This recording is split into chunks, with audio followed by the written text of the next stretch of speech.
Aloha! What do we got? Chris! Very cool. So we're going to wait a few minutes while everyone joins in the fun of Mouthpiece Land.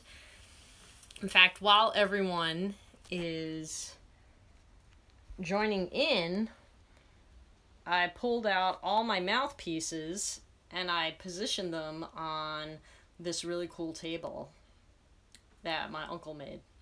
So I'll be demonstrating not all of them, but, you know, quite a few.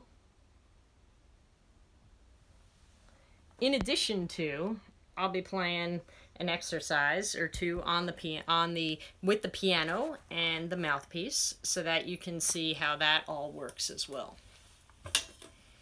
But like I said, we'll wait a few more minutes and we'll see what's what. Hey, Hawaii Symphony Orchestra!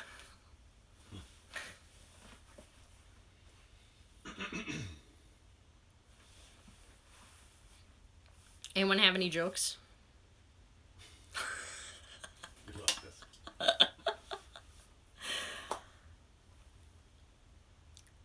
Alright, we got 14 that are on right now, so I'll start. So aloha everybody, and thanks so much for tuning in. I am Joanne Lamolino. I am the Associate Principal Trumpet of the Hawaii Symphony Orchestra, and I'm going to be talking all about mouthpieces today. Boom, mouthpiece. So, first things first, I'm going to talk about the different parts of the mouthpiece. So, as you can see, we have the rim, which is that. We have the cup, which is this part. And then we have this part right here, which is the shank. We also have, there is a hole that goes from the cup into the shank. That's referred to as the throat. And then we have another hole from the back end of the shank. That's called the back bore. So this is really the back bore. That's the throat, cup, rim. So before I get into demonstrating different types of mouthpieces and sizes that you may or may not have heard of so far, I'm going to show you a little bit of some mouthpiece practice that a lot of brass players do to warm up. So, if you've never done any mouthpiece buzzing before, basically the reason why you would want to do it is to get the lips and the air moving together and get everything in balance. Obviously, you have your embouchure, which is all these muscles around your lips in your face. Then, that's your embouchure. Now, the hole where the air comes out of your lips, that's called the aperture. So, you want to make sure that the aperture is in a good position. Hence, why you might want to do some mouthpiece buzzing. When things are out of balance on the mouthpiece, you get stuff that's like this. That's a lot of tension.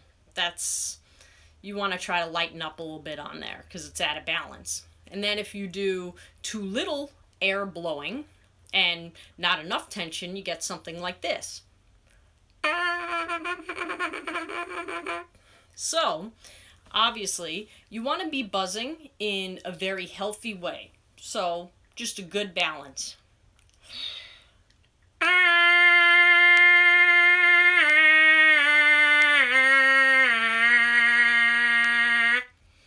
For me, I alternate between doing some scales and arpeggios on the mouthpiece, or sometimes I even buzz a song, just to get a good vocal style going.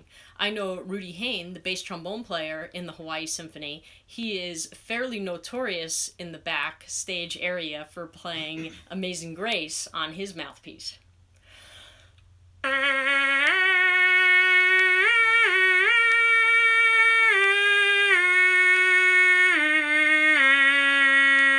So, you can buzz songs or you can buzz scales, whatever you like.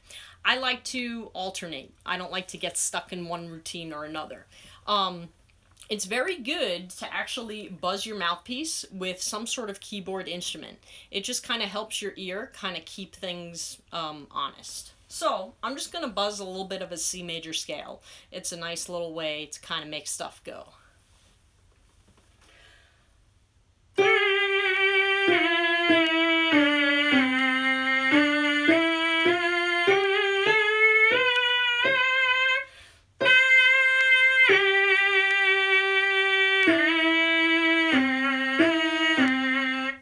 So that's just a little thing. You know, I did it in C major. Then you may go into D major, E major, F major, that type of thing. I try to buzz my whole range every day in my mouthpiece routine. It makes me feel pretty warmed up before I even get to warm up on the horn. But that's just what I like. A lot of people have different feelings as to how much mouthpiece buzzing they'd like to do. Some people like maybe a couple of minutes. Some people like 10 minutes. I have another friend that he might actually buzz like a half an hour a day. That doesn't totally work for me. So you want to just, maybe if you're new at mouthpiece buzzing, you might want to limit it to just a couple of minutes. It really will help focus your tone and get your air going in a nice balanced way. Okay, now I'm going to start talking about some of these mouthpieces. Let's see. For those of you that okay, we're reconnected. All right. So, as you can see, I got a lot of mouthpieces here. Sorry. There we go. And they're going to get, some of them are going to get played so that you can hear the different sound qualities on all of them. Okay. So the first one I'm going to start with is the most popular mouthpiece that trumpet players tend to start with when you're in, you know, elementary school or middle school. That is the Bach 7C. Mine's a raw brass. It's kind of old. It's actually a Bach Mount Vernon 7C. But that's what we got. So at any rate, I'm going to play a little bit of a concert E flat major scale, the B flat trumpets F major scale, and then I'm going to play a little bit of The Last Rose of Summer from the Arbin book. If you caught Zach Silberschlag's class from last Thursday, he did The Art of Phrasing. So The Last Rose of Summer is actually also in The Art of Phrasing. So you can check that out also. So here's F major scale on the 7C mouthpiece.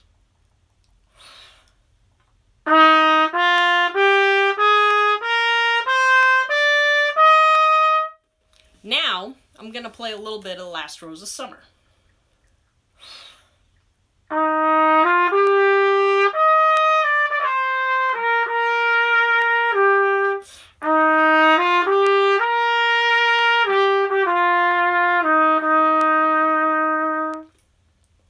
So that's your 7C mouthpiece. Up next, a lot of kids tend to then switch to the Bach 5C mouthpiece. Basically, what is different about it... Oh, let me tell you about Bach numbering systems. So, Vincent Bach Company numbers their mouthpieces in a way that 7C, and then the lower the number goes, it's actually the bigger that the rim is. So the number refers to the rim, and the letter, like C for 7C or 5C, refers to the cup size.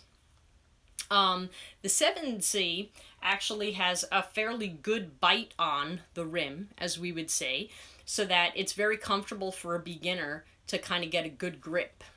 And then you switch to a 5C, and it's a little less grippy, and the rim is slightly wider for when your muscles have developed after a year or two.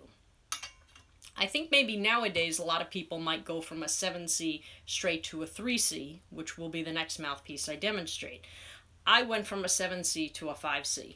There's also a lot of soloist type players that also play a 5C because it's a really comfortable, versatile mouthpiece, and it helps you get all over the horn with a greater ease.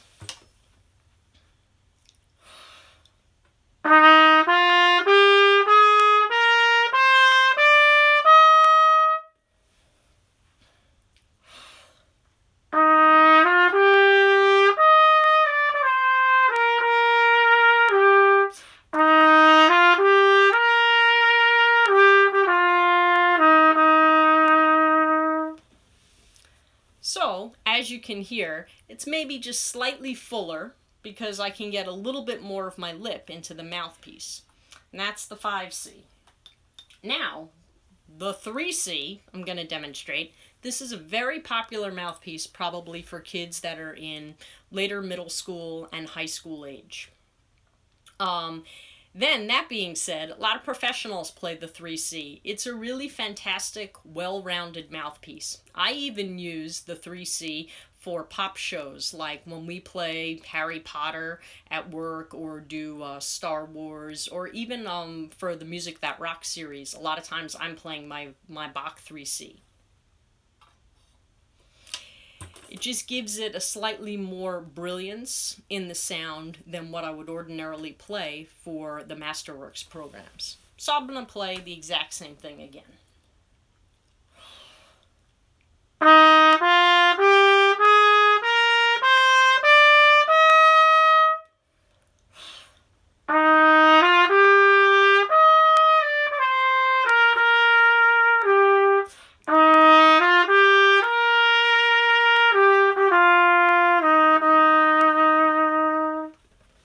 It's a very comfortable mouthpiece. It's really great, very versatile.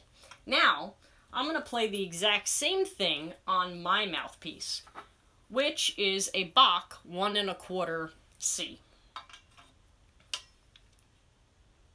So I've been playing this mouthpiece more or less, I would say, for the last, I don't know, maybe since I graduated from graduate school, from the Manhattan School of Music. It's a very popular size. Once you go to music school, it's very common that you would then play either a 1 1/2 C, a 1 1/4 C, a 1C, or a 1X. Those are, like I said, they're very, very popular mouthpieces. So I like the 1 1/4 C. It works very well for my face. I'm going to play the exact same thing so that you can just hear the sound quality.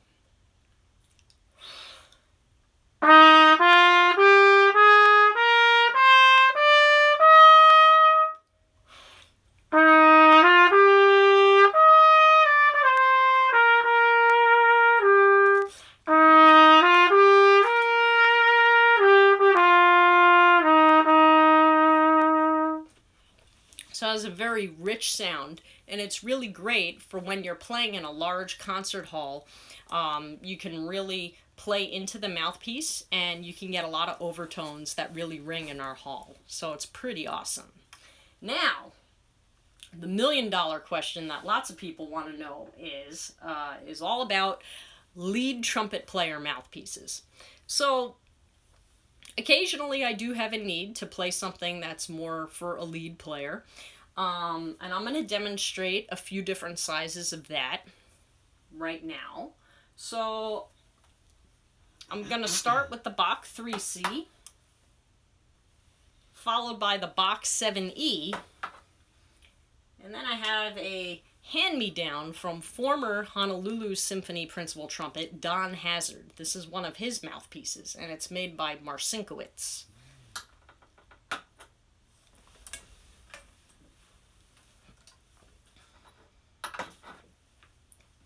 So just to play a little bit in the style to hear how the mouthpiece sort of lights up, I'm just going to play a little bit of an F major scale with a little bit of a lip trill on it.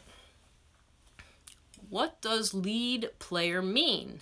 Is that something needed for certain rep? Yes, it is.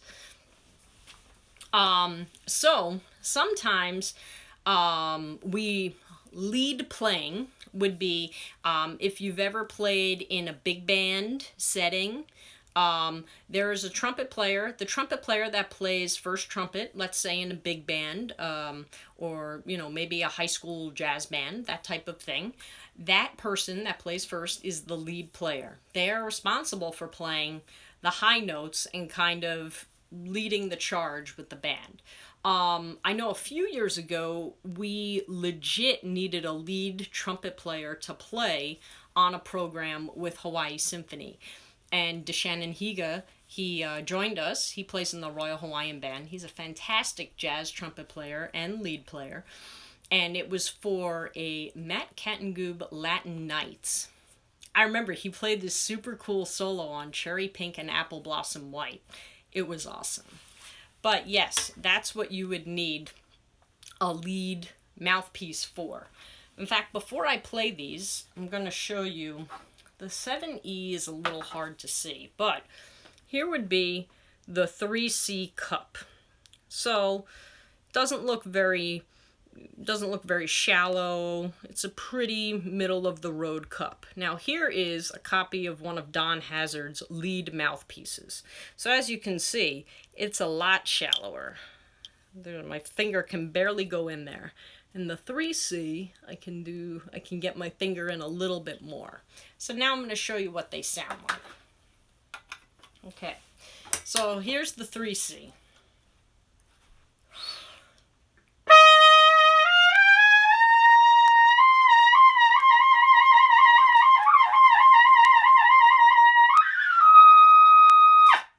So that would be that on a 3C.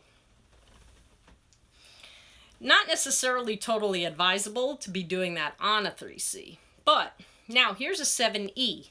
Now, I've only talked about mouthpieces that have C cups thus far. C being the one that's kind of in the middle. When Bach did its numbering system many, many years ago, the B cup is actually a bigger cup. The A cup is an even bigger cup. So when you go to, let's say, from a C and you go to a D cup, it's actually a little bit shallower, and an E cup is even more shallow. The first mouthpiece that I ended up using on my piccolo trumpet was actually a 7E. That's a very popular size for that. This 7E is actually my friend's lead mouthpiece that he loaned to me. Now the reason why it's black is it's actually a tarnish. It really is silver, but I'm not going to polish it. I have to give it back, though. So now I'm going to play the exact same thing that I did to the 3C.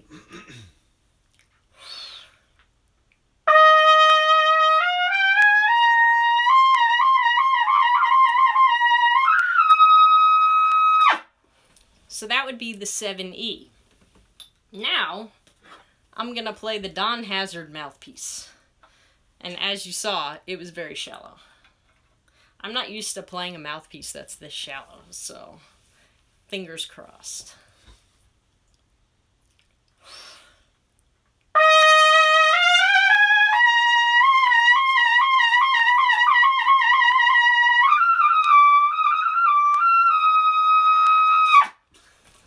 When you're not used to something that's so shallow, it's like a little wacky because you're not used to the balance in it. But it's a fun thing to have. And Don doesn't want it back, so I just have it. Okay. Now, a mouthpiece I'm going to show you is the cornet mouthpiece. The cornet mouthpiece, in comparison to my mouthpiece, which is, I don't know where right now. It's like vanished. Alright, I'll just pick a mouthpiece, any mouthpiece. Alright, so as you can see, here's a trumpet mouthpiece. Now here's a cornet mouthpiece. It's much shorter because it doesn't go in as far. What's the technique difference of an orchestral player and a lead player from a jazz band setting? Okay, the easiest way I can describe it is, it's how we use our air that's kind of different. We both use a large amount of air. Don does have a lot of mouthpieces. Yeah, it's insane. For sure, E-Tromba. I've seen the collection, and I've seen all the trumpets. It's nuts. Alright, so, getting back to this. So, a lead trumpet player, the way that they use their air is slightly different than how a classical player will use our air. A classical player, the way that I can sort of describe it, I guess, is a classical player, it's sort of like if you're on a sailboat. And you have to get the perfect balance between the wind and how much you're pulling on the rope for the sail. That's kind of classical playing. And when you've caught enough wind and you're going, it's beautiful, it's smooth. That's the deal with that. When you're playing lead trumpet, your air has to move very fast, sort of like as if you're riding a jet ski. So it's more, you're making more compression in your body by probably lifting a little more from the diaphragm, and also using more of arching of your tongue. It's described to me more or less, a really good friend of mine who is a lead trumpet player in New York City. He would say that you end up getting the airstream to move faster almost by arching your tongue and moving forward with it. So it's like something like that. Some people may argue with what I just did, but that's how he described it to me. I don't play a lot of lead trumpet per se, so, but I can tell you this, that I can speed up the air, and you guys can try it at home right now. It's sort of like when a cat, like, hisses at you. That sensation for me, the tongue is a little too far back in the mouth, and I think it would actually stop the air. So I think the whole case with using your tongue to speed up the air is the tongue has to be far forward to do that, so that the air does not get trapped in your throat and you have a really clear way, it has a really clear path to get out. So, getting back to trumpet, cornet, mouthpieces, I just want you to hear, as you can see, so here's a C cup, 1 1/4 C mouthpiece. And that's the cup, very, very standard, right down, right in the middle. Now here's the cornet mouthpiece cup. It is very, very deep. My finger can go in very far there. And I just want you to hear the difference of them.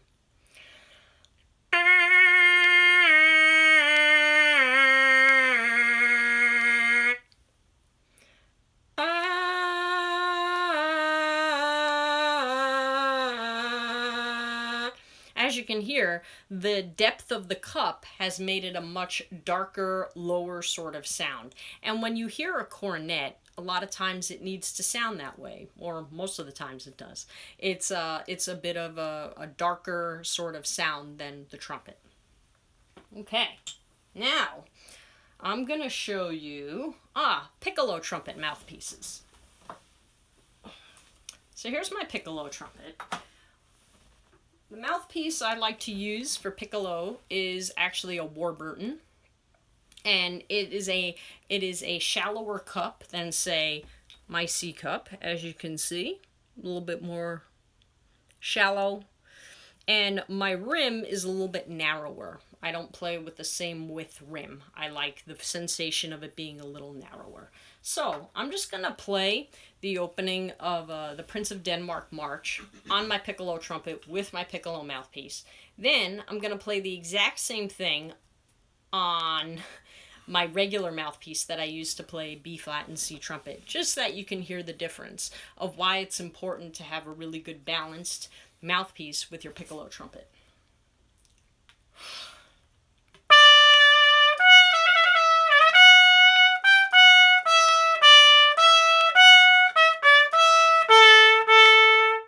Now, I'll play the same thing on normal mouthpiece for me.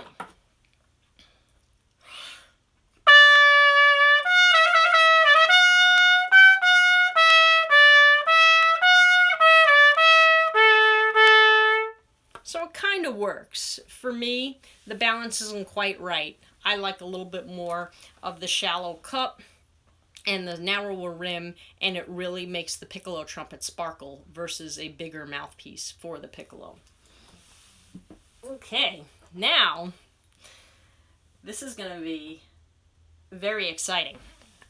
So orchestral players, when we pick out mouthpieces to play on our C or B flat trumpets, or our E flat and D trumpets, what orchestral rep requires you to use a piccolo trumpet?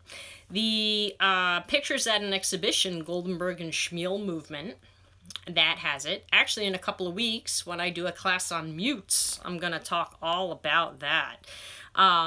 Bolero, there's a nice piccolo trumpet part towards the end. What else? Rite of Spring also has a piccolo trumpet part. Where else can you use it? Then, I mean, those are the three big ones. So, for big orchestra using piccolo trumpet. So, For a mouthpiece, what orchestral oh yeah, same question. All right, thanks, Chris. So now, I mentioned before the different parts. So we have the rim, the cup, we have the throat, which is this hole from the cup into the shank, which is this whole piece, and then we have the backbore, which is this hole going this way. Yes, Norm, we definitely do it on Bach as well. And Handel, the Baroque works, basically. So, but we don't play a lot of Bach in the orchestra, at least in full orchestra, so that's why I didn't mention it. So at any rate, what a lot of orchestral players end up doing is we end up drilling out the hole for the throat and drilling out the backbore. The backbore can be a lot of different shapes. You got it, Norm. And then, and the throat size, the standard throat size on any Bach mouthpiece or any Yamaha mouthpiece that you buy is what they call a 27 throat. So a lot of people will end up drilling the throat out because eventually it's kind of, it backs up a little bit on you because you end up using a lot more air than it can support. So many orchestral players play a 24 throat with a 24 backbore. 24 has to do with the bit size that they use to drill. And I believe that the 24 size was also a measurement of the tool that was originally used. So they're different, many different backbores. It's kind of crazy. But the most standard for, I would say, an orchestral player is more or less some sort of combination of 24 throat, 24 backbore.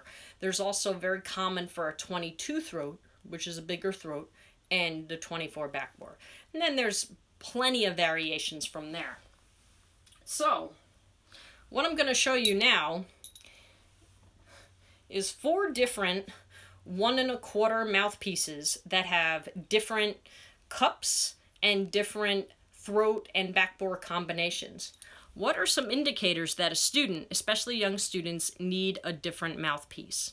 That's a good question.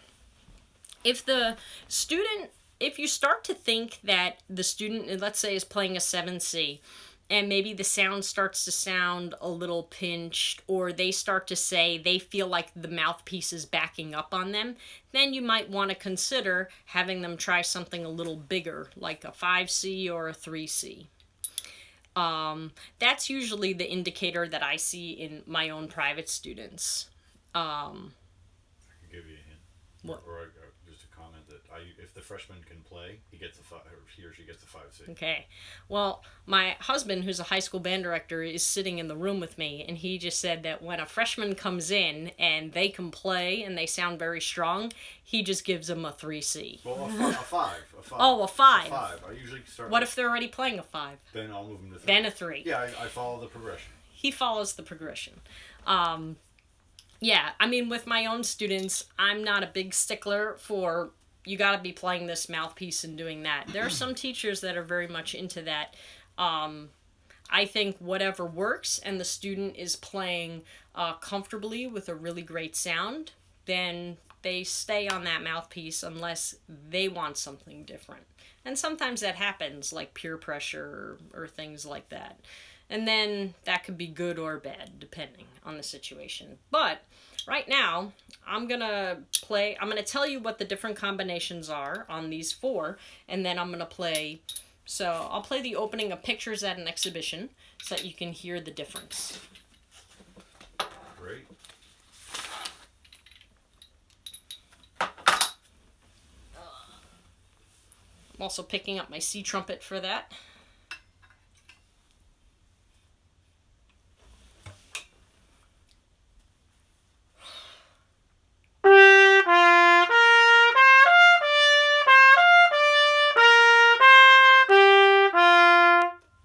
So this is my mouthpiece. This has the 1 1/4 rim with a C cup, 24 throat, and it's not quite a 24 backbore. It is a backbore that's labeled M24, and it's made by a company, the Park Company.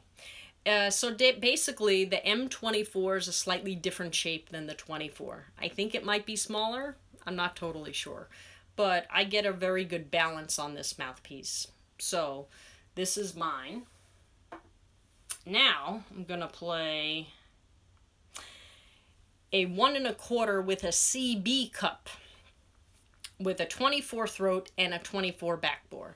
So the CB cup is a cup that a mouthpiece maker in Japan makes. His name is Toshi. He makes very, very nice mouthpieces. I only recently got this mouthpiece, and I'm kind of into it.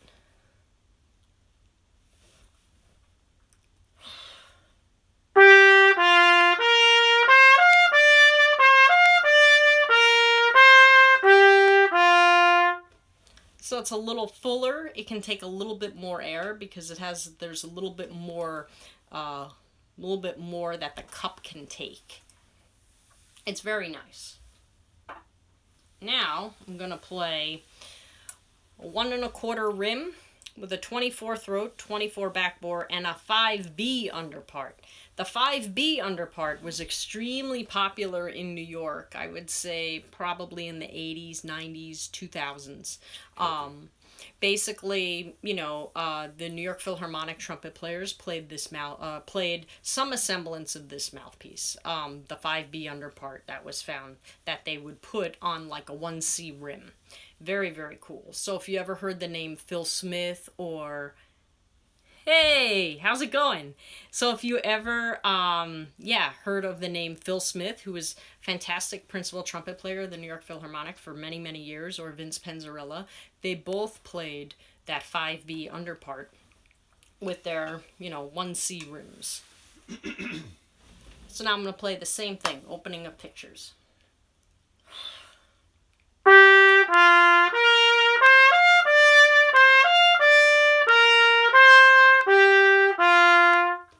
It's a nice, rich tone.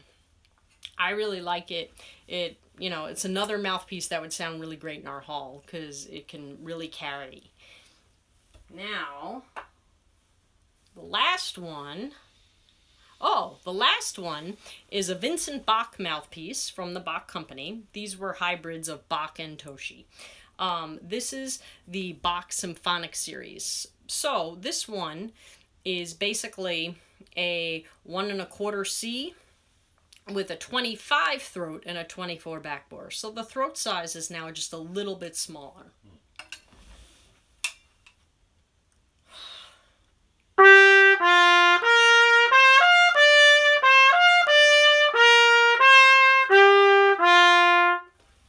So it gives it maybe a little bit more of a shimmer for me, the way I'm playing this one. So, okay. Oh, a couple other mouthpieces I wanted to show you. So, this right here, this broken looking mouthpiece, is called a mouthpiece visualizer. So, when I'm warming up and before I do my mouthpiece routine on my regular mouthpiece, I do a little routine on the visualizer. The reason why I use it, it's sort of, there are some people that are very much into what we call free buzzing, where you would actually buzz. Let me get a pitch.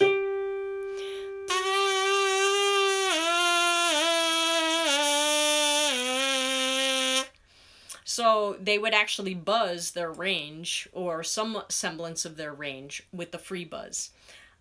I'm not a huge free buzz person. I didn't do it from a really young age, so I never really grew up with that culture.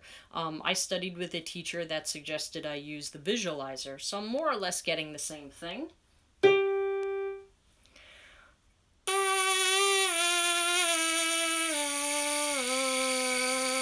It's just another way to make sure that everything is kind of focused in and there's a good balance between the air and your lips. Now, we have a cheater mouthpiece for soft playing, and that's this one. This one is actually made by a company called Schilke, and it's the F1. Here, let me show you. That's a brilliant idea. Let me show you the cup. The cup is a lot deeper than my regular C cup here. It's a lot deeper, and it's sort of like a cheater mouthpiece if we have to play something soft. So, demonstrate that, I'm going to play the opening of Schumann's Second Symphony if I had to play it on a piston valve trumpet.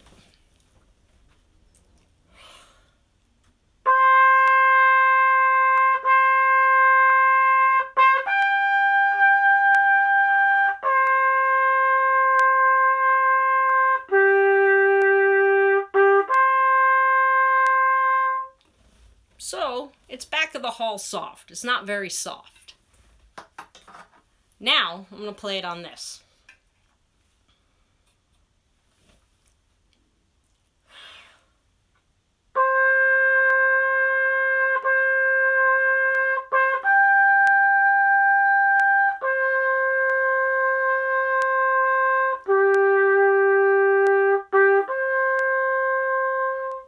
I'm using the same effort and it just eats up so much of my sound. So when a conductor says, "Trumpets, can that be a little softer?" and really I'm not that comfortable, I may use that. So would a lot of trumpet players, actually. Everyone's sort of got a little soft cheater in their bag because you kind of need the tools. What about the mouthpiece makes it easier to play soft? Oh, the depth of the cup is what makes it easier, because it's very deep, as if maybe like it was sort of like a flugelhorn cup. Unfortunately, my flugelhorn mouthpiece is sitting in Honolulu right now, and I'm not, so I can't show that. But as you can see, I think you can see the difference on there. Tell me if it's not that clear. But basically, yeah, it's just much deeper, and it just kind of eats up the sound. That's what deeper cups do also. At least something, the way it's shaped a little more like a V. So that's how it eats up the sound.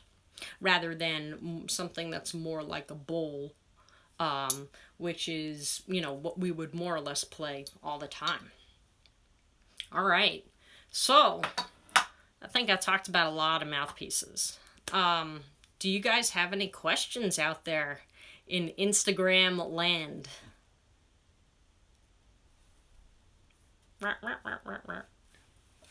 I guess not. I guess that was pretty clear.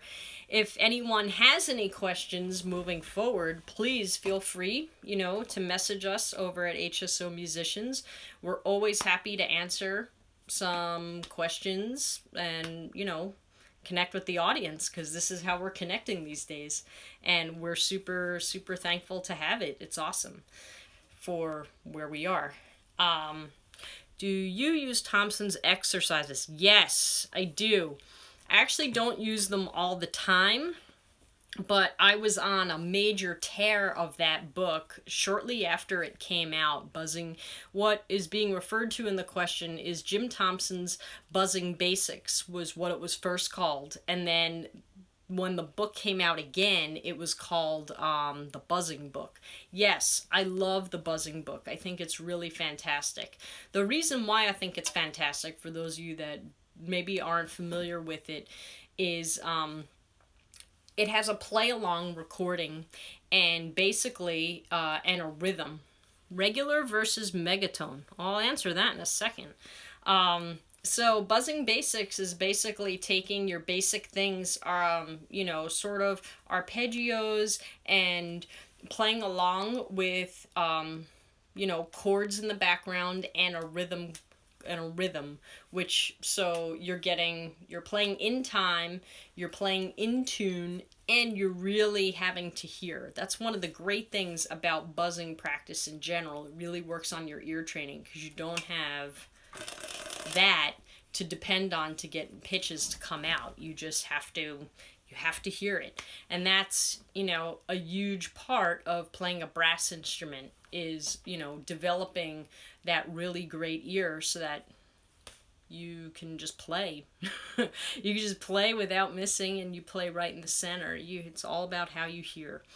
Regular versus megatone.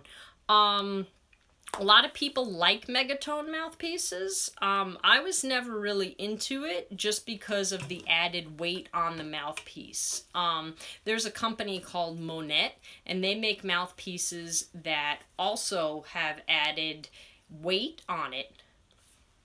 also have added weight, and they are, I think it depends on the sound that you hear in your head that you feel like you're the creator of. So if you feel like the megatone speaks more to what's in your heart as far as how you want to sound, then I think the megatone is great.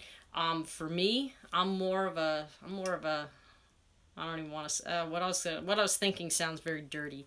I'm more of a C cup sort of person, so I like the way that sounds. For me, that's how I hear my trumpet playing. Oh, thanks so much. Thanks so much, Ray. Thanks for tuning in. That was super cool. Are there any other mouthpiece trumpet related questions? Very informative. Oh, you're very welcome. Thank you. Hey, Milwaukee Trumpet. Super cool. I am currently playing on a 3C mouthpiece. What mouthpiece would you recommend as an upgrade mouthpiece? I play in high school band. Well, 3C, like I said, I think is a fantastic all-around mouthpiece. But you may want to check out looking into a Bach 1.5C. That's a really, when I switched from a 3C, I went to a 1.5C, and I felt like it was a very, very comfortable mouthpiece to go to. You may also want to order a Bach 1.25 mouthpiece. The rim shape is a little different. It might feel bigger. I'm not sure if dimensionally it actually is bigger. I think it might just be the shape of the inner bite on the rim. But yeah, I would totally check out Bach 1.5C or Bach 1.25C. I mean, if worse comes to worse, you're holding on to, I would maybe order both of them and see what you sound best on. The way that I like to test out mouthpieces, I actually just like to play a scale, and I put a recorder on the other side of the room from where I am, and I'll just listen back. I want to hear where the center of the pitch is on the mouthpiece. I also want to hear how clear the fronts of the notes are. So if I'm testing a mouthpiece, this is a very common thing that I would play.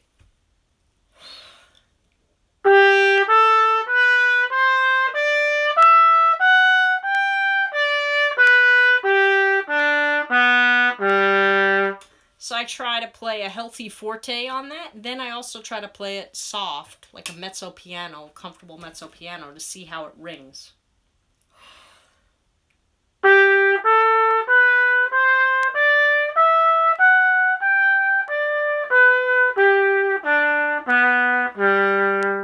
So let's say I'm trying out that mouthpiece, which is the CB cup. And now let's say I'm going to do the same on the 5B cup.